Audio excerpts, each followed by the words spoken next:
பெட்டிஷனரி ப்ரேயர்மாங்க. கடவுள்கிட்ட போய் பெட்டிஷன் தானே கொடுக்குறான். என் மகனுக்கு கல்யாணம் ஆகணும், என் மகளுக்கு கல்யாணம் ஆகணும், நான் நல்லா இருக்கணும், நான் இன்னும் மார்க்கெட்டில் வரணும், நான் பெரிய ஆள் ஆகணும், இது தானே கேட்குறீங்க. இது பெட்டிஷனரி ப்ரேயர்.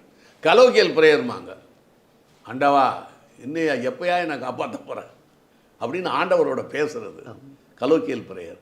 ரிச்சுவலிஸ்டிக் ப்ரேயர், இந்த கிரக பிரவேசம், கல்யாணம், சாவு, இதுக்கெல்லாம் ரிச்சுவலிஸ்டிக் ப்ரேயர் இருக்கும்.